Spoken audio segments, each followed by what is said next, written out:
नमस्कार. आपण आता ज्या पॉइंटला उभारलेला आहोत तो रोड आहे संत तुकाराम महाराज हा पालखी मार्ग. आणि हा पालखी मार्ग आपण जो पाहतोय या पालखी मार्गावरती आताच एक 10 ते 15 मिनिटांपूर्वी रस्ता क्रॉस करत असताना माळखांबी गावातील वाघमारे भारत वाघमारे या नावाच्या व्यक्तीचा या ठिकाणी एका 4 चाकी गाडीने उडवल्याने जागीच मृत्यू झालेला आहे. अज्ञात वाहनाने या ठिकाणी धडक दिलेली आहे आणि ज्या वाहनाने धडक दिलेली आहे ते वाहन या ठिकाणी न थांबता त्या वृद्ध व्यक्तीस उडवून या ठिकाणी इथून ते निघून गेलेलं आहे. तर अक्षरशः हा रोड या ठिकाणी जे नागरिक या ठिकाणी येथील ग्रामस्थ असतात ते इथून रहदारी करत असतात. तर त्या रहदारी करणाऱ्या व्यक्तीसाठी हा रोड हा मृत्यूचा सापळा या ठिकाणी बनलेला आहे. या महिन्यातील ही 3री घटना आहे. तर प्रशासनाने या ठिकाणी सुविधा दिलेल्या आहेत, परंतु त्या सुविधांचा या ठिकाणी हे वाहन चालका त्याचा वेगळ्या मार्गाने या ठिकाणी वापर करतायत. अगदी सुसाट अशा स्वरूपात या ठिकाणी वेग असतो वाहनांचा आणि त्या कारणाने अगदी इथून रस्ता क्रॉस करणेही अशक्य अशा स्वरूपाचं या ठिकाणी या सामान्य नागरिकांना झालेलं आहे.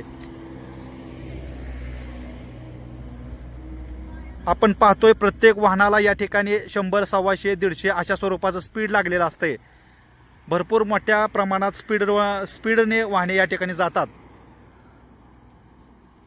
मागच्या एक 8 दिवसापूर्वीच बोरगाव आणि माळेवाडी या रोडवरती भीषण अशा स्वरूपाचा अपघात झालेला होता आणि त्या अपघातामध्ये कपडेकर नावाचे वृद्ध व्यक्ती या ठिकाणी त्या पॉइंटवरती मयत झालेले आहेत. आणि 8 दिवसानंतर हा दुसरा अपघात आहे. तर या अपघातामध्येही वाघमारे या नावाचे व्यक्ती माळखांबी गावातील रहिवासी आहेत. तर ते या ठिकाणी आज मृत्युमुखी पडलेले आहेत. तर अज्ञात वाहनाने त्यांना रस्ता क्रॉस करत असताना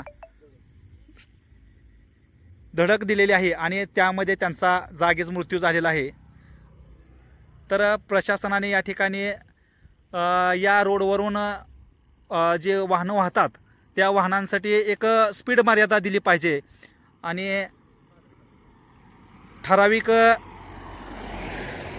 स्पीडवरती त्या वाहनावरती कारवाई झाली पाहिजे. बोरगाववरून माळेवाडीसाठी जाणारा जो रोड आहे त्या रोडवरतीही तो रस्ता क्रॉस करत असताना तेथील शाळकरी विद्यार्थी असतील, स्थानिक ग्रामस्थ असतील, तर त्यांनाही या ठिकाणी अगदी स्वतःचा जीव मुठीत धरून तो रस्ता क्रॉस करावा लागत असतो. गेल्या 8 दिवसातील घटना आहे. त्या ठिकाणी ही कपडेकर नावाच्या वृद्ध व्यक्तीचा मृत्यू झाला रस्ता क्रॉस करत असताना. आणि रोज 100-200 विद्यार्थी त्या रस्त्यावरून माळेवाडीवरून बोरगावसाठी येतात आणि बोरगाववरून ते माळेवाडीसाठी जातात. तर तेथील ग्रामस्थांनीही बऱ्याच वेळा त्या ठिकाणी प्रशासनाला विनंती केली की या ठिकाणी एक छोट्या स्वरूपाचा बोगदा त्या माळेवाडीकरांसाठी तयार करून द्यावा, परंतु त्याकडेही प्रशासन या ठिकाणी दुर्लक्ष करत आहे. आणि आत्ता ही या ठिकाणी एक ताजी घटना घडली. माळखांबी गावातील वाघमारे कुटुंबातील एक वृद्ध व्यक्तींचा या ठिकाणी एका अज्ञात वाहनाने धडक दिल्याने जागीच मृत्यू झाला. तर हे या ठिकाणचं जे मृत्यूचा जो तांडव चाललेला आहे हा कधी थांबणार, हा येथील जे ग्रामस्थ आहेत त्यांना पडलेला हा मोठा प्रश्न आहे. आपण पाहू शकतोय भरपूर मोठ्या प्रमाणामध्ये सुसाट अशा स्वरूपात वाहनं या ठिकाणी या संत तुकाराम महाराज पालखी मार्गावरून वाहताना आपण या ठिकाणी ते पाहतोय. प्रत्येक वाहनाला हे स्पीड भरपूर मोठ्या प्रमाणामध्ये आहे. त्याच कारणाने या गावातील जे ग्रामस्थ आहेत त्यांना आपला स्वतःचा जीव मुठीत धरून हा रस्ता क्रॉस करावा लागत आहे. काही नागरिकांचे राहायला इकडं माळखांबी गावात आहेत आणि त्यांची शेत पलीकडल्या रस्त्याच्या पलीकडल्या बाजूला आहेत. तर रोज शेतात ये जा करण्यासाठी हा रोड या ठिकाणी त्यांना क्रॉस करावा लागतो आणि हा रोड क्रॉस करत असताना भरपूर मोठ्या प्रमाणामध्ये भीतीचं वातावरण हे त्यांच्यामध्ये झालेलं असतंय आणि त्याचाच प्रत्यय म्हणून आपण आता या ठिकाणी पाहतोय की एका व्यक्तीचा या ठिकाणी मृत्यू झालेला आहे.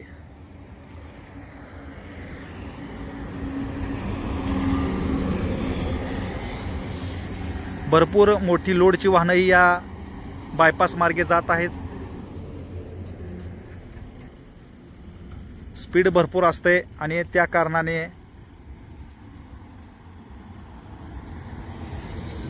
हे अपघाताचं सत्र हे सुरूच आहे. आज जो हा माळखांबी या गावामध्ये जो अपघात घडलेला आहे तर त्या अपघाताचे पहिल्यांदा हा अपघात आपल्या प्रत्यक्षरित्या पाहिला ते स्थानिक ग्रामस्थ आज आपल्या समवेत आहेत. तर आपण त्यांच्याकडून जाणून घेणार आहोत की नेमका हा अपघात घडला कशा प्रकारे. दादा नमस्कार. नमस्कार. काय नाव आहे आपलं? विशाल गमी पाटील. तुम्ही इथलंच राहायचे आहात का? तर नेमकं काय प्रकार काय घडला? इथं आम्ही थांबलेलो ब्रिजवर. हा. तर मागणे एक शिफ्ट आली गाडी. बर. त्यामागे ब्लॅक कार्पे होती. हा. तर तिकडून एक माणूस आलता वैरण घेऊन खात्यावर. काय नाव होतं त्यांचं? भारत वाघमारे. बर. हा. तर ती हायवे पास करत होता, मागणं गाडी आली आणि गाडीने त्यांना धडकवलं. तुम्ही त्यावेळेस कुठं होता? आम्ही ब्रिजवर होतो, एक 200-300 मीटर अंतर. 200-300 मीटर. मग ती काय गाडी थांबली नाही का त्यांना? थांबली नाही. होय. गाडीने डायरेक्ट उडवलं, गाडी स्पीडमध्ये निघून गेली. गाडीचा नंबर वगैरे काय आपण पाहिला का? नाही हो, 1 सेकंदामध्ये गाडीचं डोळ्याचं पापणी टोचतो, गाडी निघून गेली. थांबली नाही गाडी. पण त्या ठिकाणी काय त्या जाग्यावर मृत्यू झाला का त्यांचा? जाग्यावर गेले. होय का?